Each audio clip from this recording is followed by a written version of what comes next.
I would escort George into that forest, maintaining my role as a therapist by making no effort to suggest or influence what berries he might find on the tree.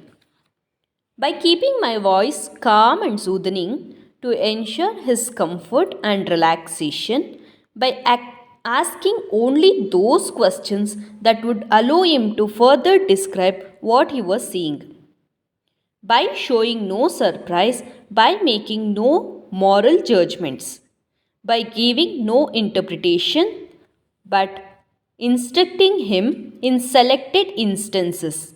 In short, by acting as a guide. He sat on a small, comfortable couch.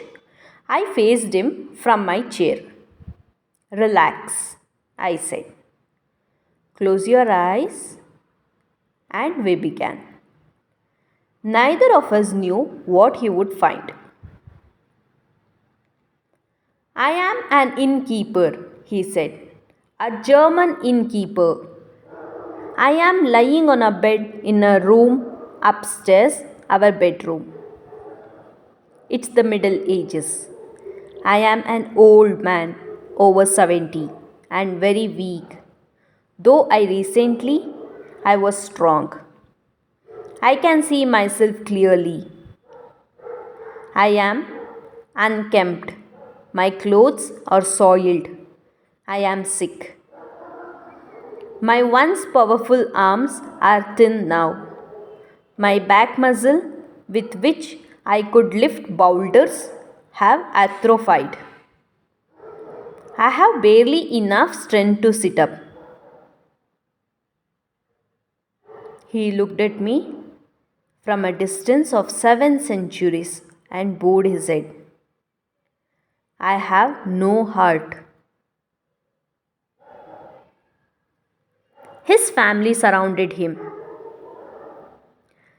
I was unkind to tell them all, mean to my wife, mean to my children. I neglected them, drank, and had an affair with other women. But they were dependent on me, couldn't leave me, even though I abused them. My rages were violent, they were afraid of me. Recently, he had suffered a stroke or a heart attack, and now it was he who was dependent on them. But despite his abusive and neglect, they took care of him with compassion, even with love. His wife in this present life was his son in his past life, and his daughter in his present life was his wife in the past one.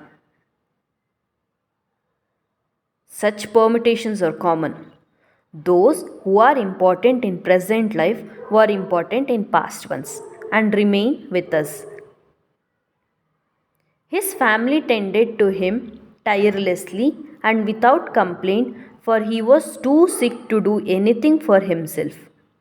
Eventually, his body, ruined by years of excessive drinking, gave out, and he floated above his grieving family, looking down on them, feeling guilty that he had treated them so abysmally. It is at the time of death of a body that one conducts a life review, and he reported that guilty was what he felt most. Guilt for a life misspent. Let go of your guilt, I told him. There is no need for it anymore. The family is fine and the guilt is holding you back. Together, we reviewed his life as an innkeeper. What lessons could he draw from it? He was still hypnotized, still aware of the instant he died. His thoughts were expressed in a choppy sentences, but the feelings behind them was clear and pure. There is great foolishness in danger and violence, he said. Bodies are fragile and temporary. There is safety in love and compassion. All families need nurturing and sustenance. I needed to nurture them just as they nurtured me. The greatest power is the power of love.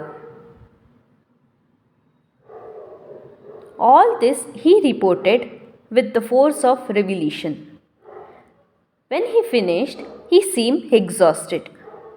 So I brought him gently back to the present and we were able to discuss his insights, what he had found when he went back.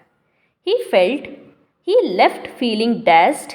The first regression is unfailingly powerful and promised to return the following week. When he left, I jotted a note to myself. Can see future life seeds planted here to his current life. Again, a heart attack. Again, abuse of his family. A similar pattern. There is a lesson coming up. I look forward to the George's return.